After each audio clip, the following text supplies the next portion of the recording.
Imagine, demand and build a world transformed.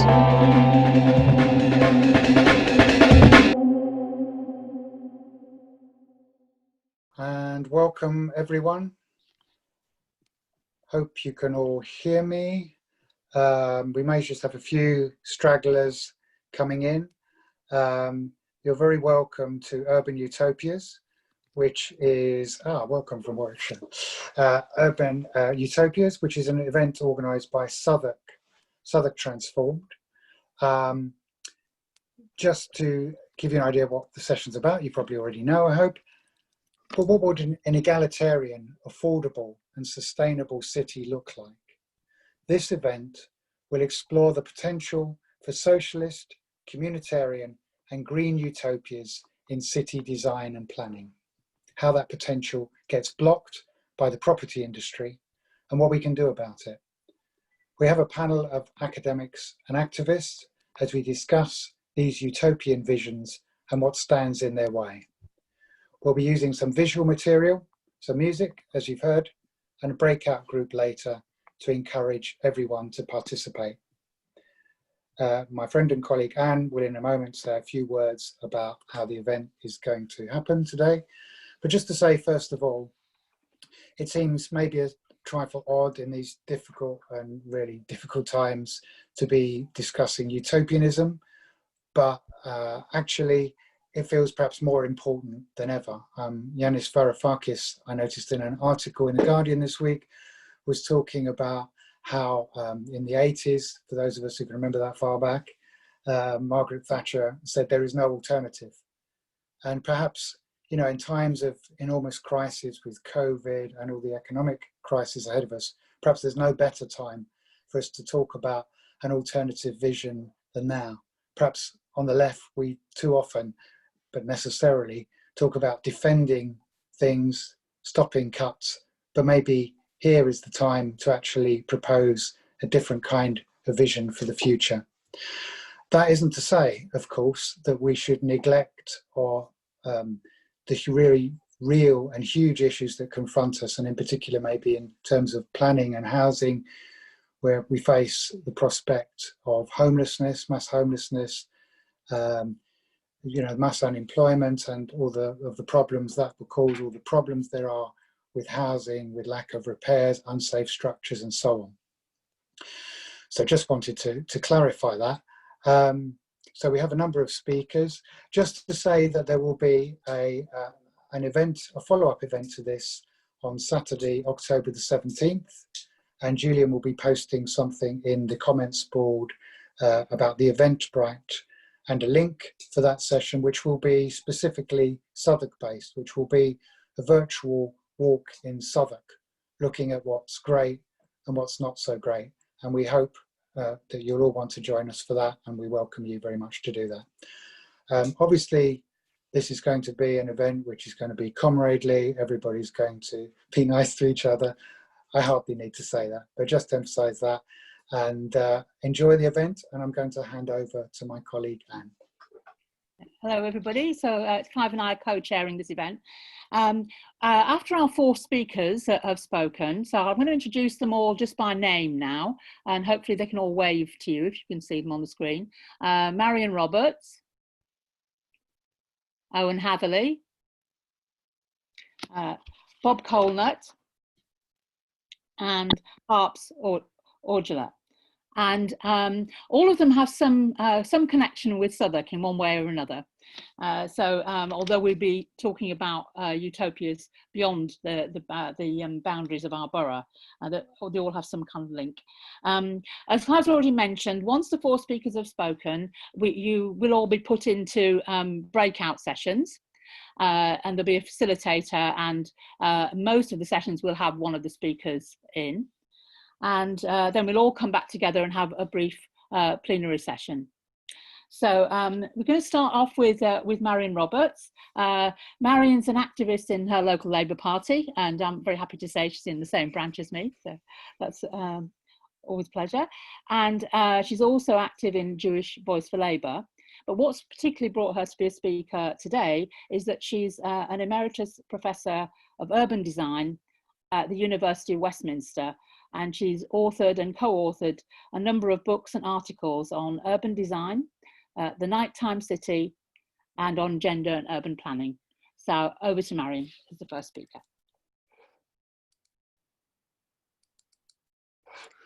Hello, everyone. I'm going to show some slides and introduce some archetypal images that frame thinking about what we can have and possibly what we might want.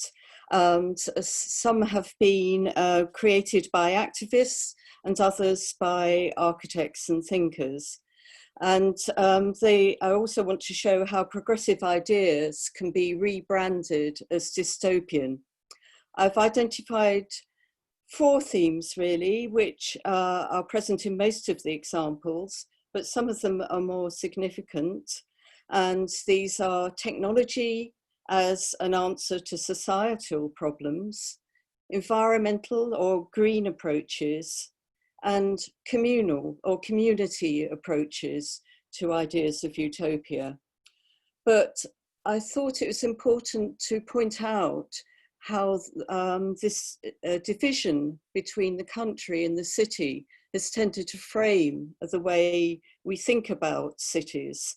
The Marxist writer Raymond Williams wrote a famous book contrasting the country and the city, and he contrasted popular literature, which saw the countryside as virtuous and the city as evil. And we see this trope quite often in films and other media.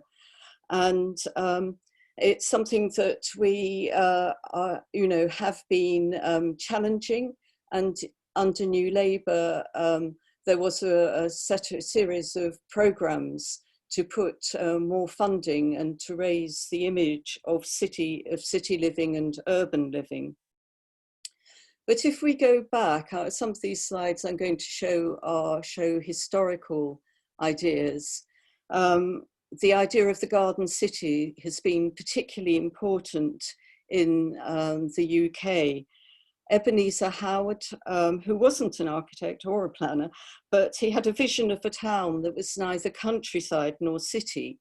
It was a bourgeois idea, but it had some very progressive elements at the time, particularly better housing conditions for workers, communal facilities such as libraries and meeting halls, and also the idea of a town that could be self-sustaining economically and practically. In fact, only 2 garden cities have been built, Letchworth and Welwyn Garden City, but the importance of the idea was that it formed a diluted model, or a model that became diluted for the New Towns programme that was started by the Labour government after 1945.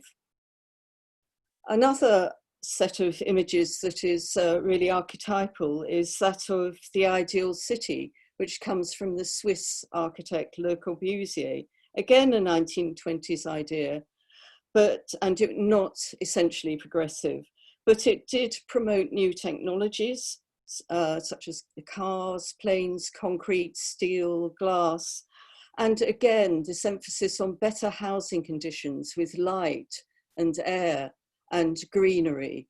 And the image on the bottom shows the lower image shows the housing for the elite and their view of these towers in Parkland. And some of these ideas were important for the Russian communists too, post-Russian Revolution. And there was an interchange with Western European ideas. So there was a division between the disurbanists, and Owen, I know, has written a lot more about this and knows a lot more about it, who had the idea of a linear green city, and the urbanists.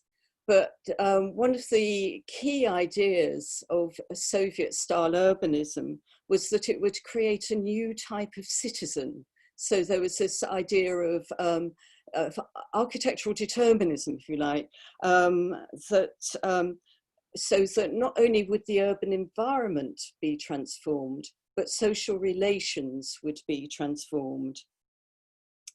And I think the thing I found very interesting is that the Soviet ideas for neighborhood planning neighbourhood planning's been a strong theme for both East and West, but they particularly had the idea of neighbourhoods built around employment with facilities to support dual worker families, with kindergartens, schools, breastfeeding facilities within factories, workers' restaurants, babysitting arrangements, and financial support to working mothers.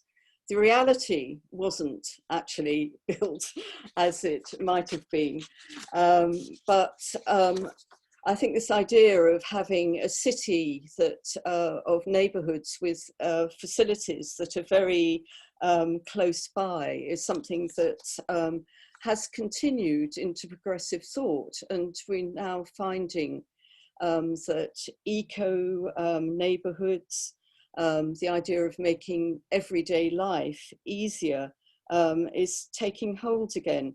Post-COVID, I've seen 2 adverts for seminars or conferences about the 15-minute city, the idea, and what they say in Vienna, the city of short distances, where everyday life, work, employment, and so on is supported by the arrangement of the city. And this slide is of a multifunctional block in Kharkov in the Ukraine. And as I said, the idea was taken forward into Western Europe as well, again calling on Le Corbusier, and this is quite an iconic building in Marseille, which again has facilities in one housing block, really lovely flats with 2 stories within them, facilities in the building, play spaces on the roof, and it's recently been rehabilitated.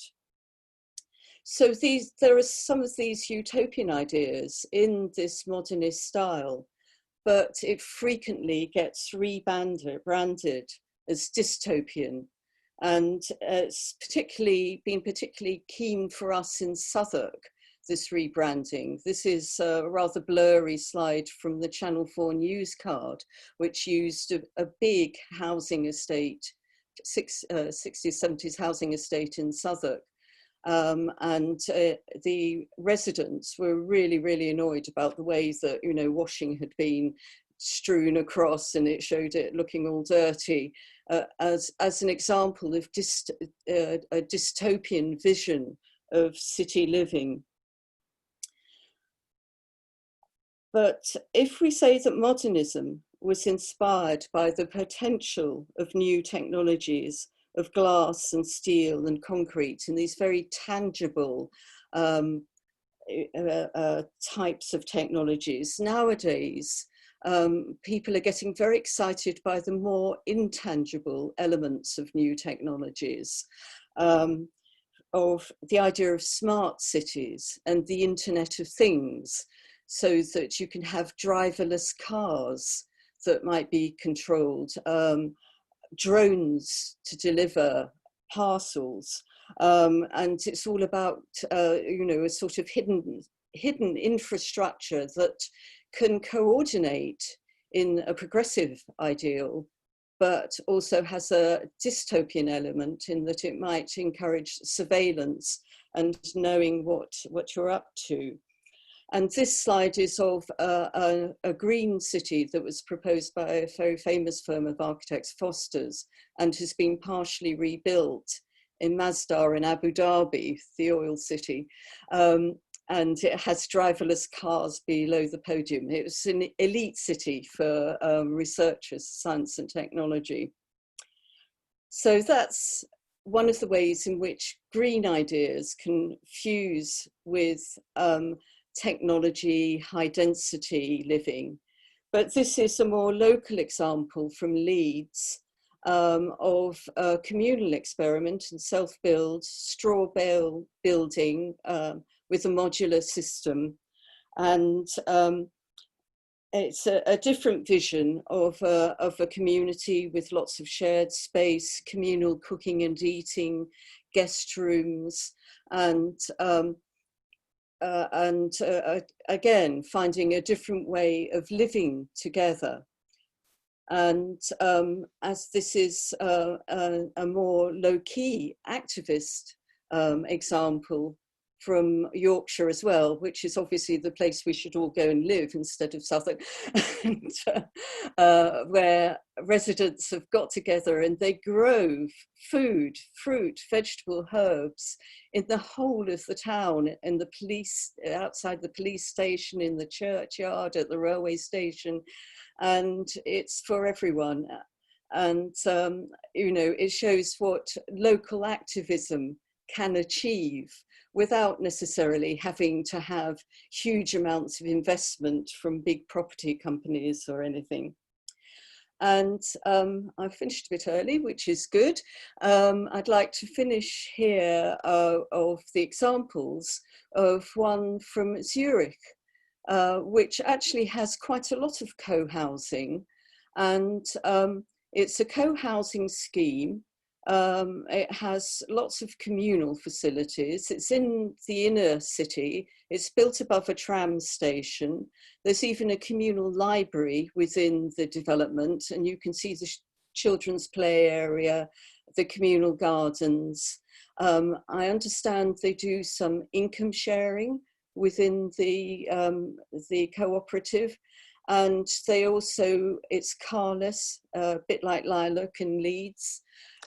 So people, and I think all the residents have had agreed last summer not to fly for a year.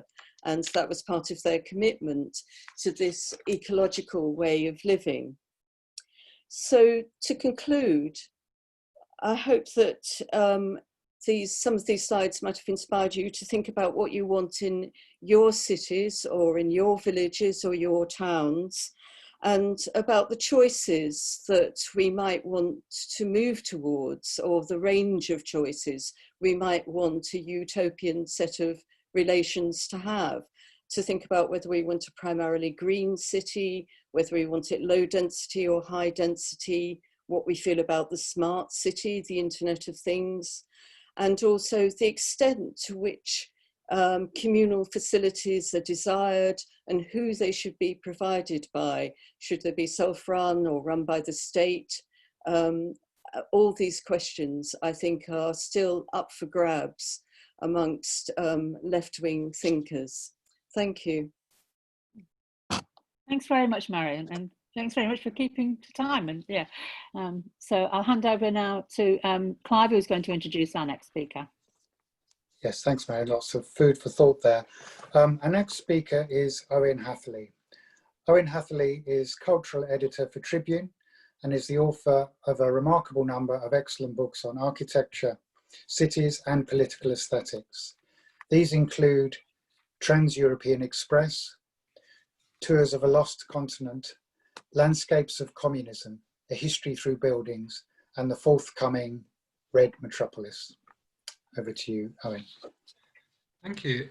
So this is the first time I've done one of these Zoom conference things where I actually have to show pictures. So if it all ends up completely inept, to try and humour me. So what I've got is not necessarily about utopias as such, or rather they're about things that would probably be considered utopian if attempted in the UK, but which actually exist elsewhere. So none of them are really kind of plans for the sort of total reconstruction of cities or for sort of revolutionary change in cities, which possibly slightly disqualifies them from being utopian. In many ways, their kind of unimaginability in the UK says something about how incredibly low our horizons have been on architecture and planning in cities and any kind of egalitarian planning, full stop, really. So they're also all kind of connected with something that is happening, or rather is not happening in some cases, in the London Borough of Southwark. So apologies there for people who are sort of in on this. I looked at the chat and noticed there are various people who are not joining us from the London Borough of Southwark. So they have my profound apologies on every level frankly. So these are mostly refurbishment schemes of one sort or another, apart from the third, and there's going to be three of them, all of which are kind of an example of a thing that is interesting that we might want to have, and examples of a thing that I find incredibly irritating in the London Borough of Southwark. So first picture, if I can make this work, is this. So I'm starting with this because it is basically the Aylesbury estate, but as you will note, it is not the Aylesbury estate. So for those that don't know, the borough, Southwark happens to have had, still does have one of the largest housing estates that were ever built in Britain, which were the two sort of enormous, largely system-built Haygate and Aylesbury estates, stretching from the Elephant and Castle in the centre of the borough to Walworth and then Burgess Park and Camberwell in the kind of middle of the borough.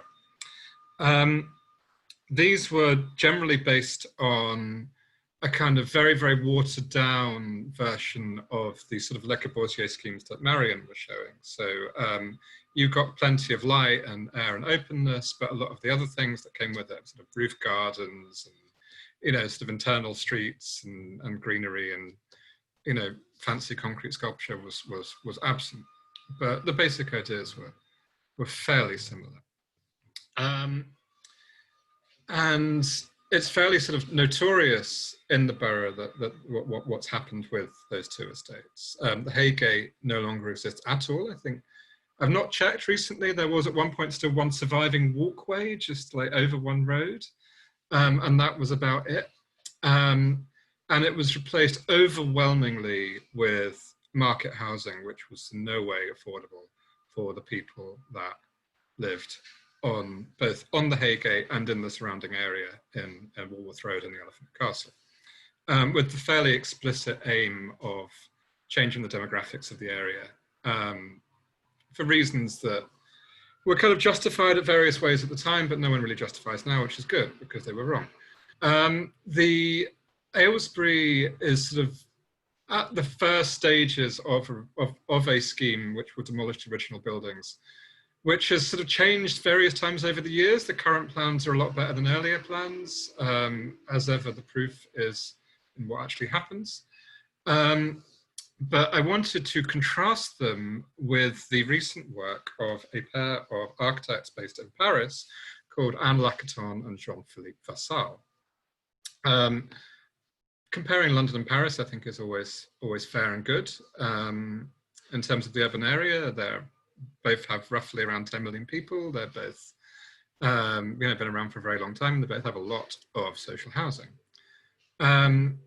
These architects kind of first made their name probably around 7 or 8 years ago with the refurbishment of a tower in the northern suburbs of Paris, which entailed kind of taking a very, very standard 1960s high-rise, and which the local borough had wanted to demolish for some years.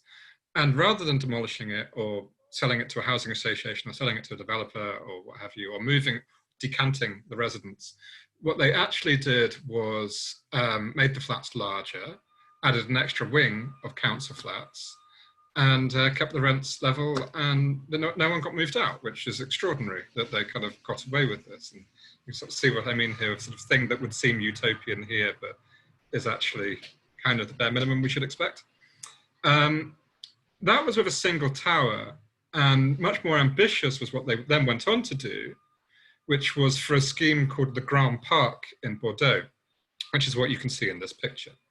And in terms of the scale, this is remarkably similar to the Aylesbury estate. It's very, very long slab blocks built with standardized concrete construction.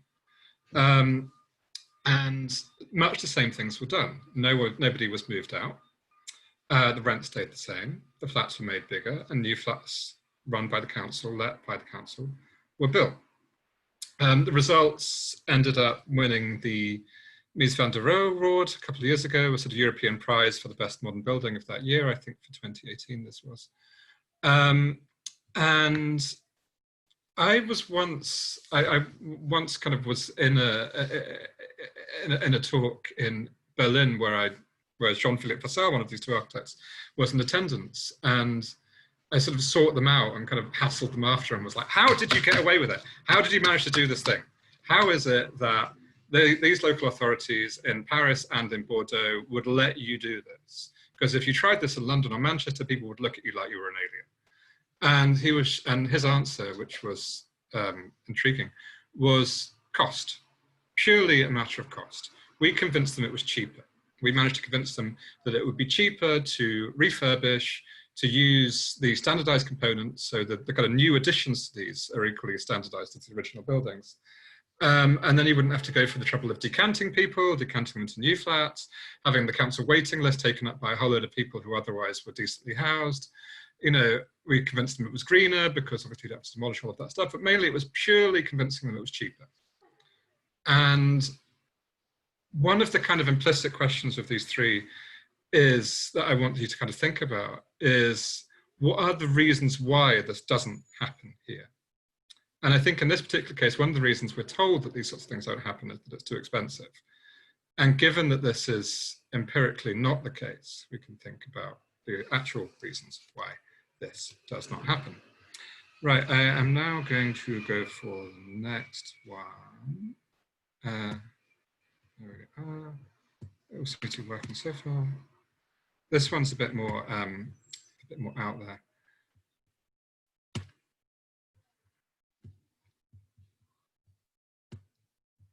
So this is a shopping arcade in the capital of South Korea, in Seoul, which obviously is a city that's very, very different to London in various respects. But the particular kind of London Borough of Southwark thing that this is, so to speak, subtweeting for me is the renovation or lack thereof and imminent demolition of the Elephant and Castle shopping centre.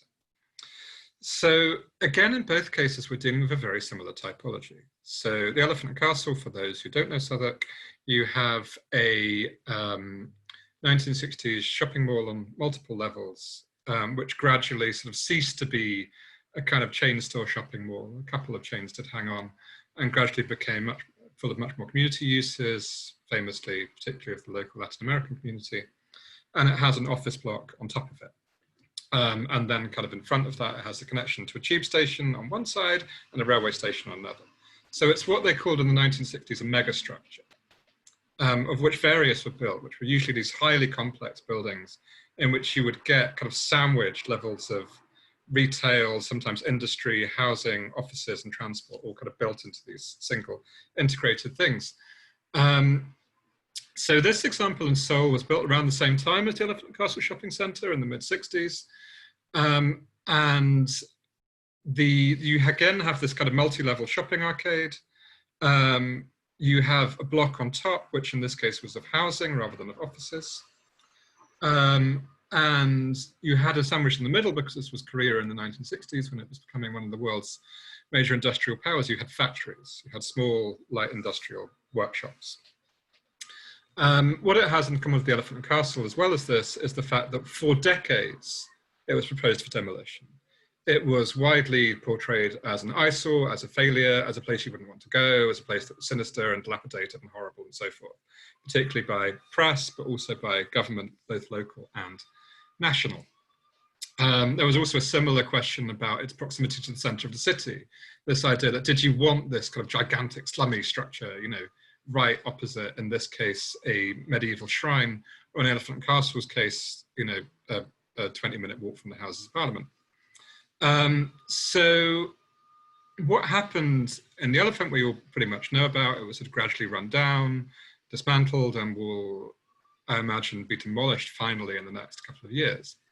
In this particular case, the city changed hands, a new mayor was elected from the kind of, I suppose, vaguely sort of centre-left wing of South Korean politics.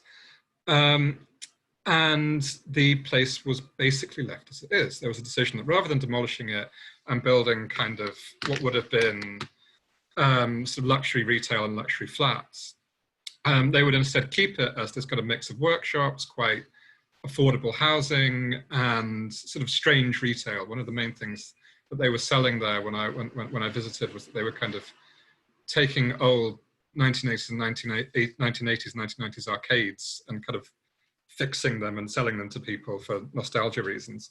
But they then kind of also kind of built this extra layer, which you can see being built here, these two walkways in the foreground, an extra layer which they then had of sort of more kind of, I suppose, hipstery industry, kind of maker spaces, various kind of things that are doing experimental automation and such like, and one-off production and all sorts of odd bits and bobs. And in amongst all of this, there was a rent freeze for several years, which I think is supposed to end this year. I've not followed what's happened with it since. But in general, this kind of, again, this idea that if you had suggested it at a certain point, people would have looked at you like you were deeply weird, was in this case actually done and proved to be fairly successful. In the Seoul Biennale of 2018, which is when I saw it, it became something of a cause célèbre. Lots of the kind of invited architects and speakers that were kind of whisked over there and shown the place, and it was very exciting. So I've got one last one, so hopefully I shall keep to time. Here we are. So this is the last of them, and this is the R50 Baugruppe scheme in Kreuzberg in geographically east but historically west Berlin, which is one of several sort of, I suppose the British term would be co-housing schemes in the German capital. Mostly new architecture in Berlin is terrible, so these sort of things rather stand out. But what I think they very much are is they were an attempt to sort of try and continue the squatting culture that became enormously popular in West Berlin and also to a degree in East Berlin in the 80s and 90s, where these kind of disused industrial and residential spaces were kind of taken over and, you know, sort of turned over to grassroots housing of one sort or another, and anarchists and dogs on strings, and you know the drill. I think they're probably considered by your more kind of hardcore people as sort of gentrification of that movement, but we can, you know, have that argument another time. But the reason I'm showing these is, or this particular scheme, is the way it suggests there's ways of specifically laying out housing and building housing in ways that are a lot more interesting and experimental and communal than how we generally do it. Generally, British housing is small, is very, very fixed in its layout. It's usually sort of straightforward stuff around corridors. The flats are often single aspect. Walls are generally immovable. Public spaces are usually sort of mean to non-existent, and there's always loads and loads and loads of gates. British housing loves gates. If you go to a lot of the new housing in the Elephant and Castle, you will sometimes find there's one particular block, not bad architecturally block by Sarah Wigglesworth in the Elephant, that has 3 different layers of security gates. Whereas what's interesting about this is that the various people who were involved in it, so people kind of pooled resources and pooled money into designing their own flats as part of one sort of 6-story block of flats. And one of the things that they did is that most of the walls were movable, most of the public spaces were very much larger than usual, there was a lot of green space, and there was this very large common room, which being in Berlin looks rather kind of cold. But this kind of idea that if people were kind of allowed to design things themselves, they wouldn't necessarily go for, you know, a kind of unit within a block with a kind of postage stamp garden or a kind of square or a estate agent or a Pret on the ground floor. But what they might actually go for is something that has lots of childcare facilities, that has a large common room, that has a communal garden, all of these sorts of things. And that the layouts within those would be very flexible and could be subject to change over time. And we do have examples of things that are not hugely dissimilar. Lilac, which Marion has already shown, is definitely not too far away from that. But generally, we still have these kind of deeply conservative ways of designing housing, which applies in many ways to blocks of flats as much as it applies to single family housing. So those are my three kind of utopias that actually exist. And we'll kind of come back to it a bit later on. And I suppose the sort of 2 points really I wanted people to kind of consider as partly as mentioned, the question of why don't we have it? And also the question of what is it in our regime of housing and planning that means we don't, and what is it in theirs that means that they do? And also a sort of question of what people would want to have if they could imagine different ways of arranging their own spaces inside and out. And I'm finished. Thank you, Owen. Thank you very much. Again, lots of questions and issues for people to consider in the breakout group and beyond, of course. Anne, you're going to introduce the next speaker. Yeah. Okay, so our next speaker is Bob Colenutt. Bob works at Oxford Brookes University and was previously head of research at the Northampton Institute for Urban Affairs. He's recently published a book, actually back in April, so very recently, called The Property Lobby, The Hidden Reality Behind the Housing Crisis. And I said that everybody has a Southwark connection, and indeed Bob does. He was previously, before he was working in academia, was a community planner in the London Borough of Southwark.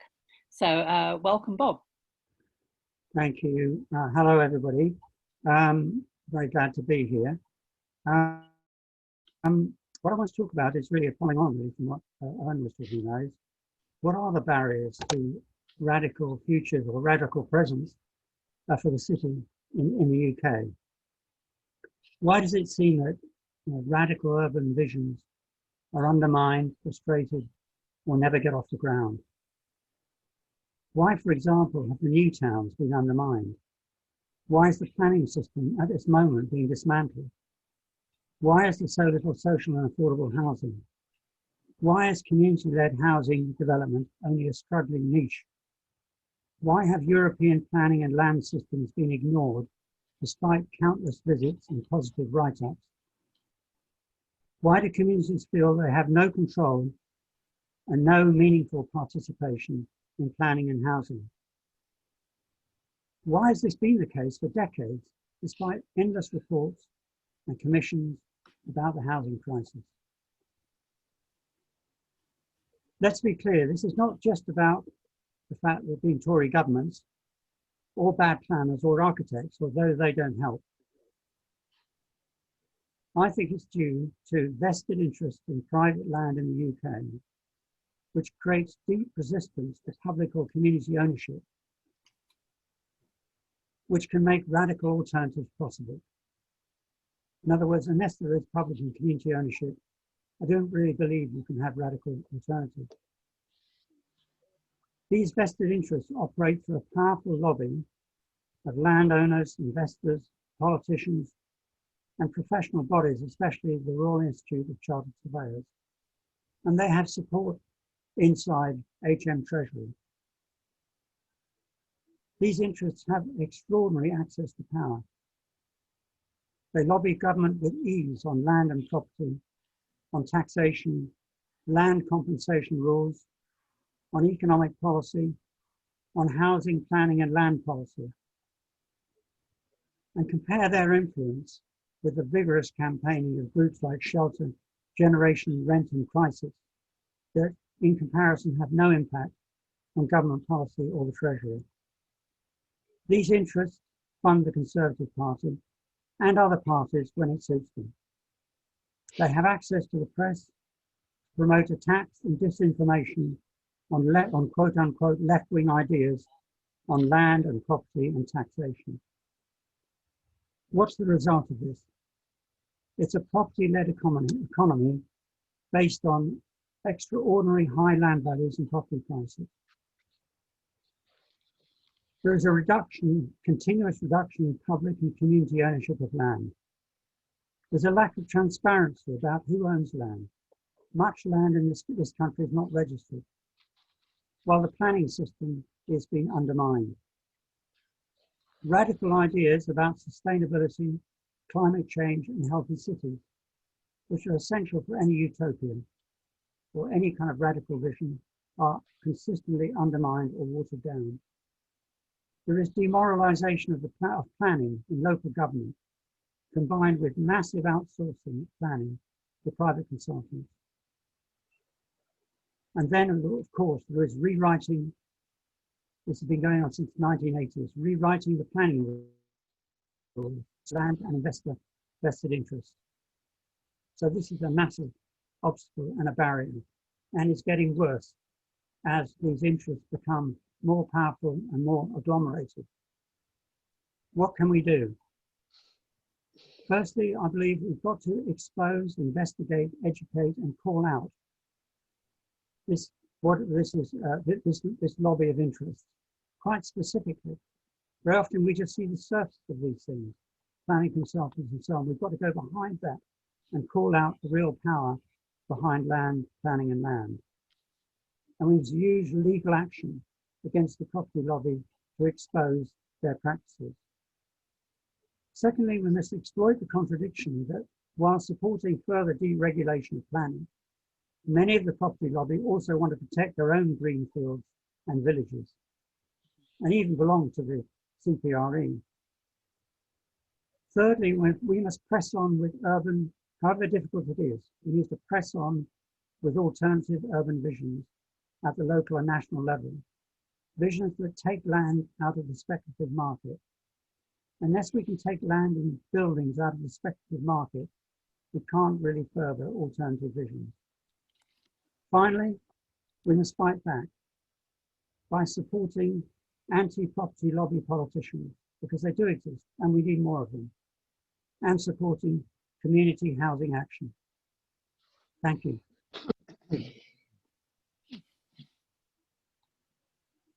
Thank you, Bob. That's well within the time. Clive, you're going to introduce Harps.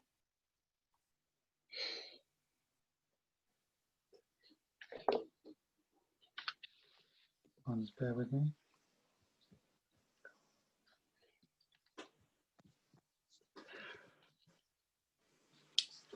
Thanks. Thank you very much. So our next speaker is Harpreet Urgela, who is a planning solicitor at Southwark Law Centre. Yeah, it's another Southwark link. Who are advising and empowering people and communities facing the prospect of regeneration schemes. She also seeks to raise awareness of how to influence planning policy to create a better city. Harps. Hi everyone. It's really great that the World Transformed was able to continue this year, and it's even better that Southwark Transformed are part of it. So my focus for the next few minutes is going to be on how we can take steps practically to counter the Conservative Party's latest vision for the planning system, which you've heard a little bit about from Bob. I'm going to focus on this with some of my examples from my work in Southwark, and Southwark is an inner London borough, and so in some ways there's a fairly unique and complex picture here, but I hope a lot of what I outline will be able to be related to many places, and it will be great to hear views from everybody's personal experience in the breakout sessions. So in early August, the government published a white paper detailing potential reform in planning. The white paper is called Planning for the Future. And of course, it's deeply underpinned by their ideology of creating more property owners, therefore more room for property developers to develop without red tape. And I may be preaching to the converted here, but their fierce ideology is really the lens through which we must see these proposals, because property owners are core Conservative voters and property developers are very often significant donors to the Conservative Party. Although it doesn't stop at the Conservative Party, so as Bob has described, there's a fierce property lobby, and so much of what happened is underpinned by secret deals and backhanders, as you may have recently seen in the news with the controversy surrounding Robert Jenrick, the Secretary of State for Housing, and a proposed development in the London Docklands, Isle of Dogs area. So we, as people and communities, have been shut out from this process already, and it has been quite hard to find any direction from the major political parties. So the Tories' proposal attacked the planning process for being too lengthy, too bureaucratic and opaque, and they say it excludes people because it is too complex. There's talk about cutting red tape but not standards, and then talk of creating a design code to create more beautiful homes. But we know that we have a government that does not care at all about standards. And again, you may have seen this week that they were whipped to vote against putting the phase 1 Grenfell recommendations from the inquiry into law. Also shamefully, the MP for Kensington and Chelsea, where that tragedy happened, voted against it. So the enemy we are dealing with, it really can't be overstated in this field. So our challenge now is to counter this white paper and this rampant ideology with an opposing narrative and a different vision. Some ways I think we can practically get there is to constantly seek our answers and talk to each other about what's happening around us, ask questions of our elected officials while we can. And we should also, I think, resist using the language of the market employed in housing.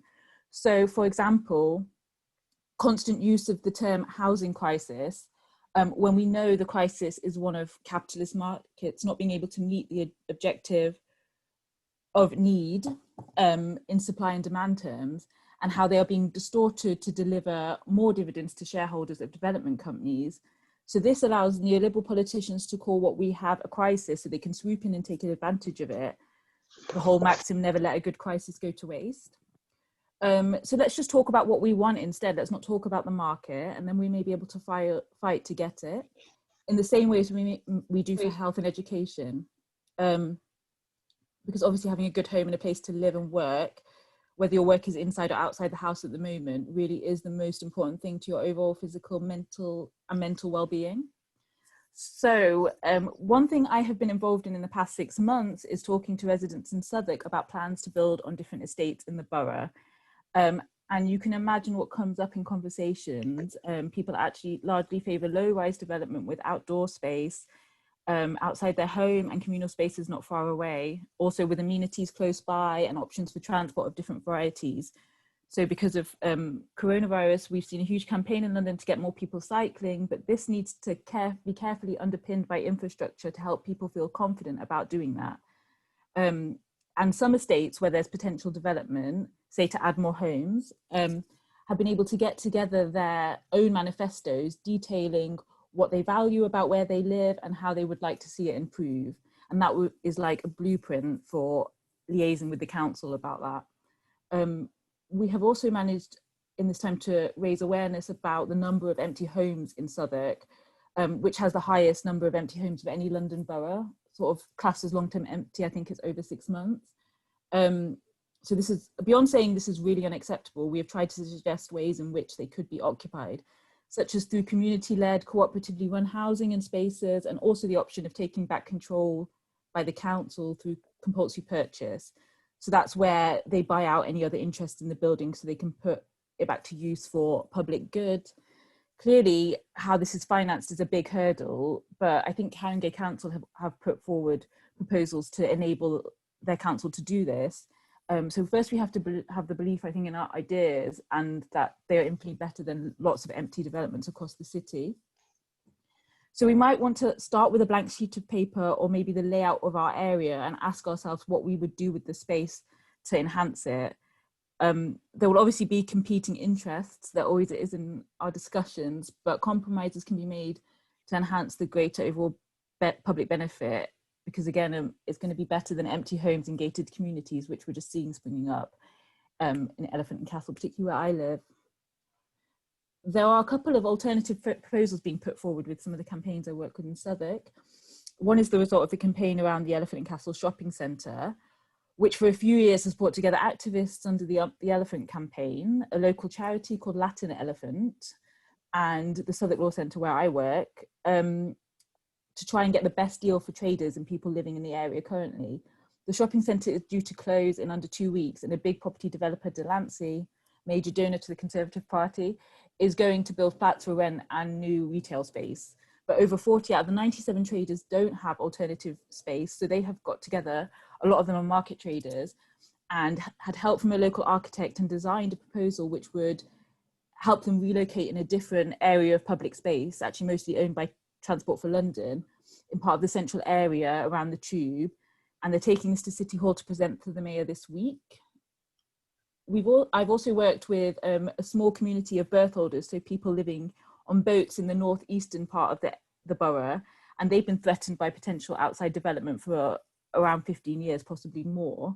And now with this latest proposal, they've come up with an alternative proposal, and they've managed to also have help from an architect who lives on a boat on a neighbouring dockyard. And they showed how the boatyard and their marina can be enhanced to enrich their community and provide small business units for the traders and makers that live there, as well as help for other boat dwellers in terms of maintenance and servicing that they can do on their boats in their central London location on the Thames. And this community really values the low impact and communal way in which they live, and they really want to preserve it. So I think this pushback and organising can be really powerful, but it takes a lot of time, and there just isn't that availability for the majority of people on top of all the other pressures of life. But I do think if democracy is taken out of the equation, as the Conservative White Paper proposes, we will need to see more of a fight back and resistance to preserve what we have and improve it. But I think what I would really always emphasize as a powerful thing to realize is that you probably have better ideas than anybody that's talking to you about where you live, because you live there. And you know that you may be able to live so much better than a property developer if you had some input into the conversation about enhancing it. And you know, if you start from that belief and standpoint, nothing anybody else tells you is going to be better than your ideas that you might have in your community. Thank you. Thank you very much, Harps. Lots of interesting stuff there about Southwark. And just a reminder again, for those of you who are particularly interested in Southwark, which is a fascinating borough stretching right from the river near London Bridge, at London Bridge, right through to leafy Dulwich, a very diverse borough in many ways. That we have the walk, the Southwark Stroll, which is going to be a virtual walk on the Saturday, the 17th of October. And just a reminder to Julian that he was going to post the link for Eventbrite to that meet and the link as well. We're doing very well on time, unusually, which is great, because it does enable lots of time for conversation, and many of the points that Harps and other speakers have alluded to. I think we're going to have a little bit of music when we go in a moment into those groups. And actually, there was a comment, Harps, I forgot to mention. I don't know if you noticed. Esme asked a specific question, which you could take up now or later, which was about. I think you know, the thing you mentioned about the empty housing in Southwark, and Southwark's not particularly good record on that. She's asking about how can we find out about empty housing stats, data, and ask for any pointers. Perhaps that could come up on the chat or in the conversation. I think we've probably got about 20 minutes for breakout sessions now. You'll be put into breakout groups automatically in a few moments. Just would ask people if you could restrict your contributions in those breakout groups to 2 minutes, and not to make a way for everyone else to comment, if you would, so that everyone gets a chance who wants to speak. You can, the facilitators are each asked to summarize or put a particular point after the facilitation groups have happened to the speakers for the plenary. That won't be the whole story, of course, but people are very welcome and encouraged to continue to post comments in the chat board here. Just to remind people again, don't need reminding, but we should, just to keep it all comradely and have a really fantastic and positive discussion. What we didn't, we thought that probably the speakers would speak a bit longer, so we've actually got a little bit more time than we thought, that we must finish by 5:45 at the latest. So what I'd like people to do is report back from their session, but also for people, other people who were involved in each session to write in the chat if they've got further comments. So so who was in Breakout Group 1? And I should say, sorry, after that, we'll also give the speakers an opportunity to come back and say something at the very end they'd like to sum up about. So do we know which group you're in? I didn't pay any attention to the number. No. So we won't do it like that then. Or somebody who was a facilitator, we can just start to report back. Shall I say something from mine? Yeah, sure, yeah. I mean, I couldn't really single out single issue because there are lots of different and important issues. I mean, obviously people can, as you say, feed into the chat. The points that I particularly noticed were the importance really of finding out more about the planning process, about the new white paper, the primacy of the car in planning was lamented as a dystopian aspect. That, as well as Marion's point about architecture defining the social relations, people were also interested in the idea of it being the other way around, that the social relations could or should define the architecture. The whole notion of what the utopian might be, what is beautiful in terms of what we would want to see or want to find, because sometimes those, maybe the whole notion of beauty, of course, could be defined by the existing system, the capitalist system and so on, and maybe that whole thing needs a rethink in itself. Will things change with post-COVID? Will we be so invested in local community?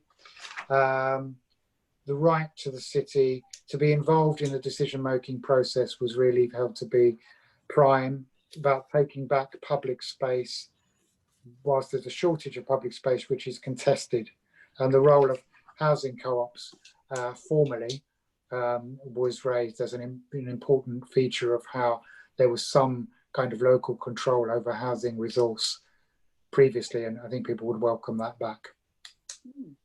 So it sounds like you discussed a lot of things there, We did. actually. Patrick, you were a facilitator. You're going to come? We talked about a lot of things, obviously, in no particular order. It's not just housing, it's the public space, and what we're seeing, of course, is the privatisation of public space.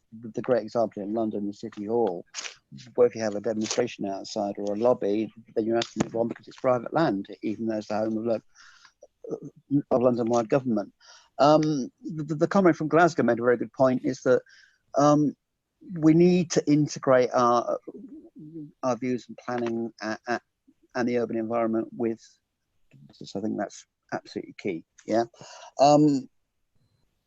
Also, I mean, I know a lot of us are from Southwark here, but the comment from Newcastle was talking about the biker wall as a kind of neighbourhood, and we looked at, as Marion said, the sort of 15-minute city, yeah, with people not commuting into one centre, a city the size of London becoming even more pluricentral, yeah.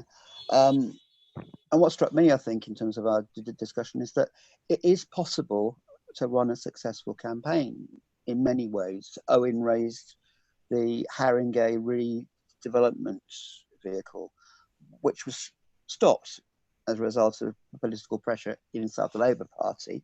Another comment in Haringey's, in Hackney, although it hits Haringey, is involved in the Woodbury Down campaign. Another comment is in Bridgewater, which is a bit of a red island in the middle of Somerset.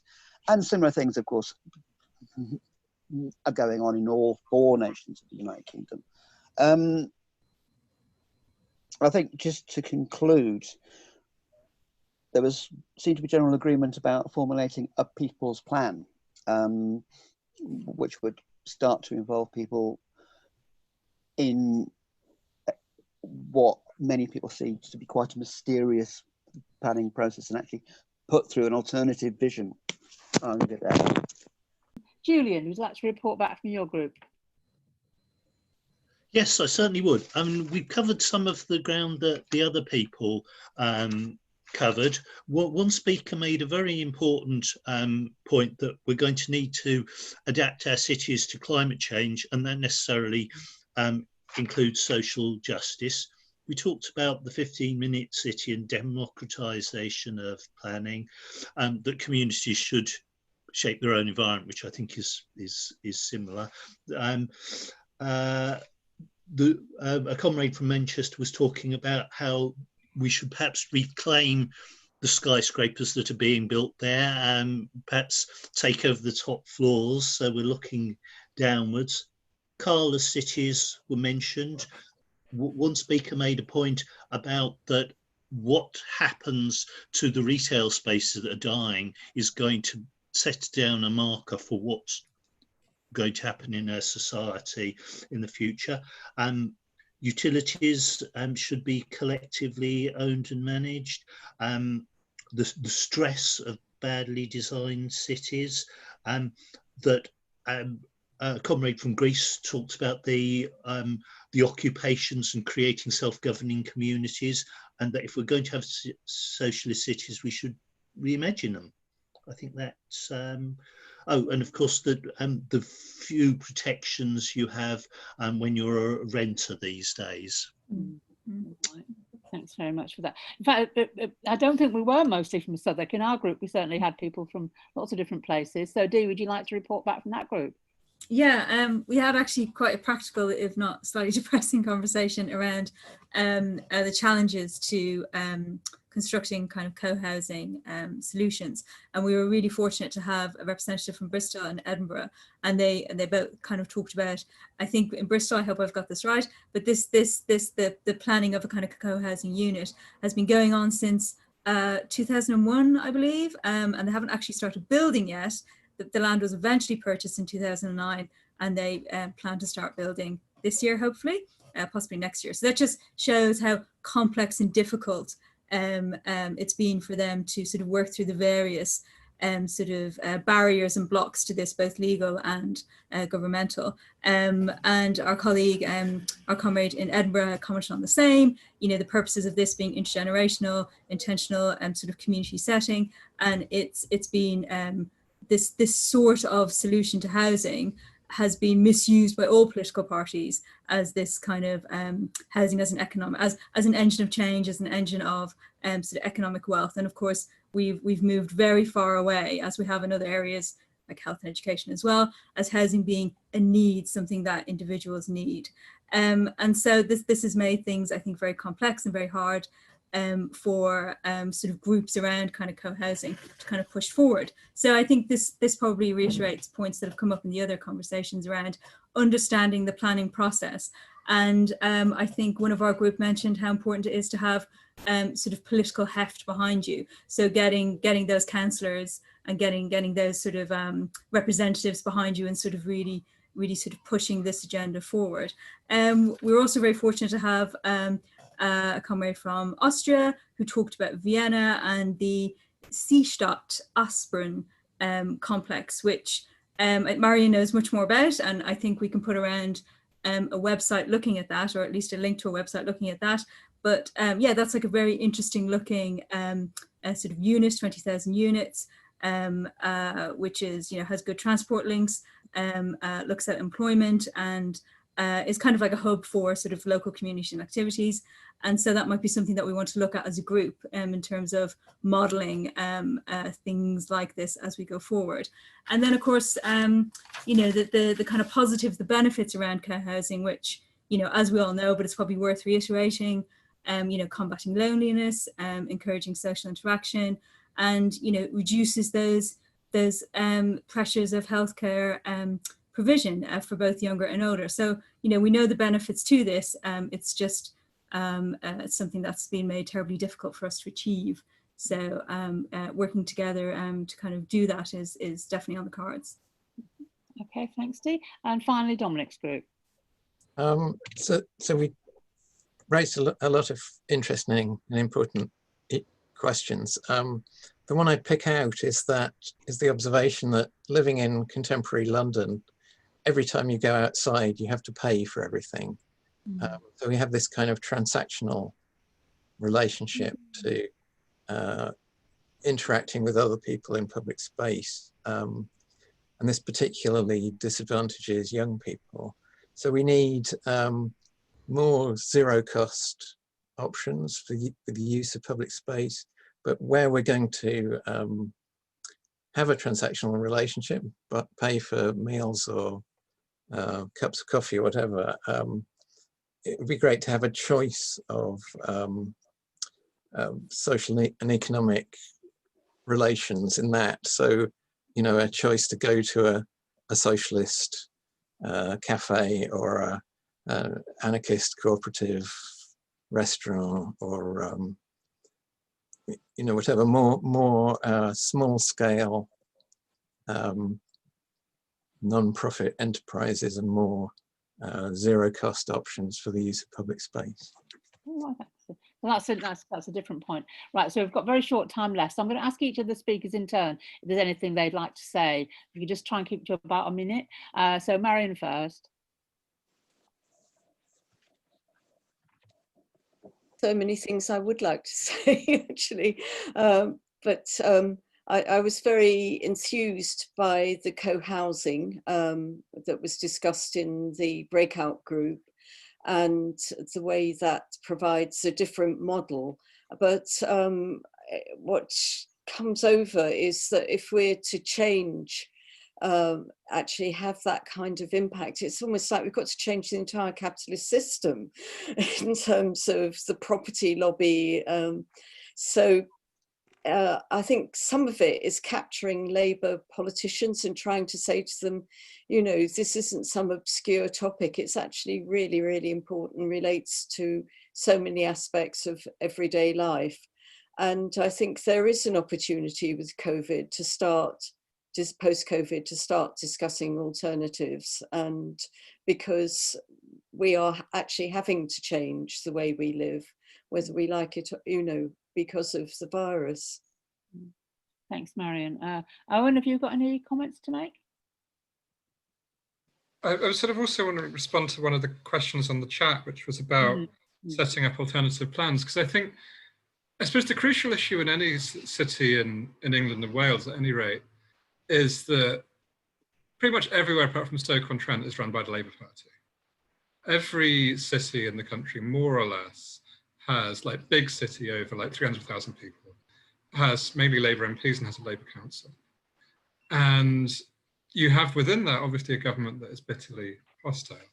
So there's the question of what can you sort of influence them to do, and what can they then do in the other direction. And so there's a very good question from Andrew J, who was in the in that breakout group, about in the chat, about how you actually set up an alternative plan, how you actually, you know, the idea of having, okay, so we don't like what's being done in this particular place in our area, or we don't like what's happening currently in this high street. How do we actually have something where we can have the actual sort of knowledge and expertise to publish something different?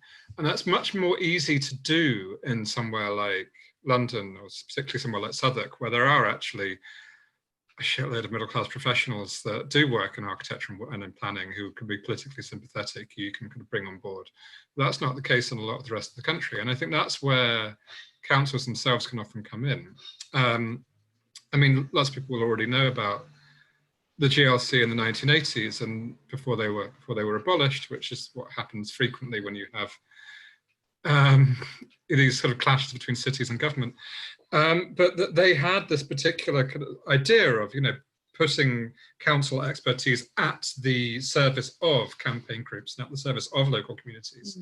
And, you know, one of the things that they would do is kind of find particular bits of land that they owned and then try and, you know, kind of enlist a local community or a local campaign group in then developing a plan for that. And so rather than this kind of idea of sort of expertise and activism sort of linking from the sort of bottom up, it can be equally interesting if you have a council that's willing to put its expertise at the hands of campaigners And that's a thing that's been very, very rare for a very, very long time. But I think given the odds are so stacked against us at the moment, that could be a much more interesting way of looking at things.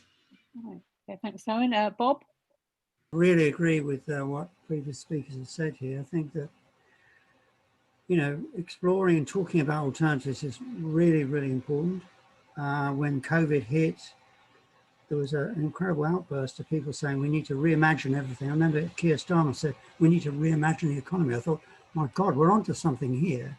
He's not mentioned it since. And it just kind of slightly worries me that we're sort of slightly retreating from enthusiasm about reimagining everything, which is so important and so critical, particularly for the left. And we need to kind of rekindle that notion of reimagination, I think, at every different level.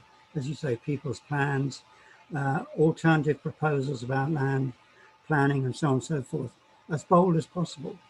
I think we do need to be bold and show that we're imagining a different future. Okay, thank you. Harps? Can't see her on the screen. Yeah, I'm here. Hi. All right, there they are. Yeah.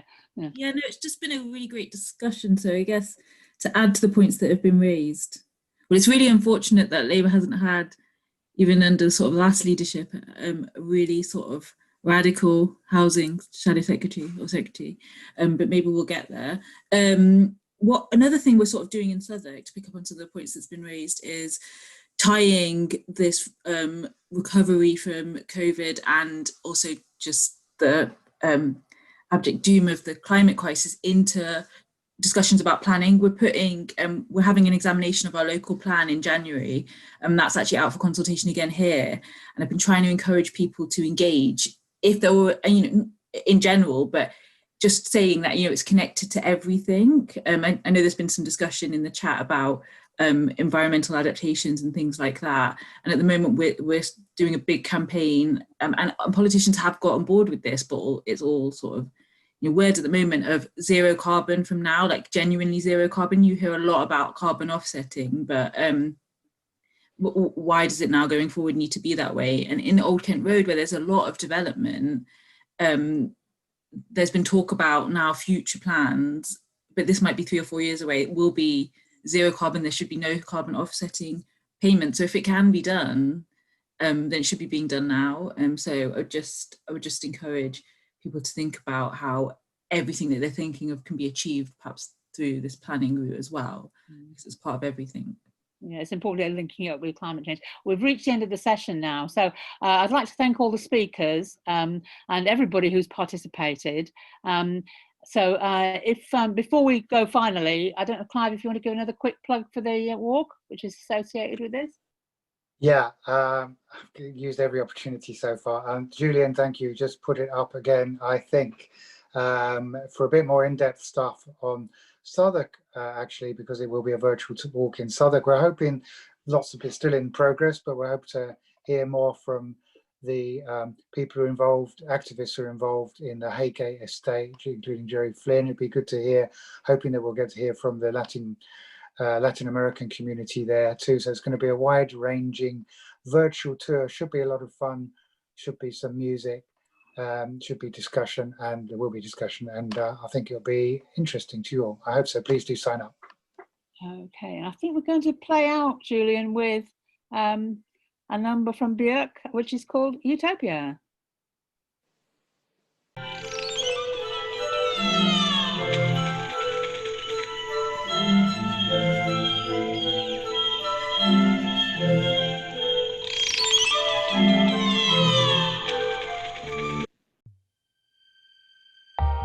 View the full TWT20 program and become a supporter today to help us deliver political education all year round at theworldtransformed.org.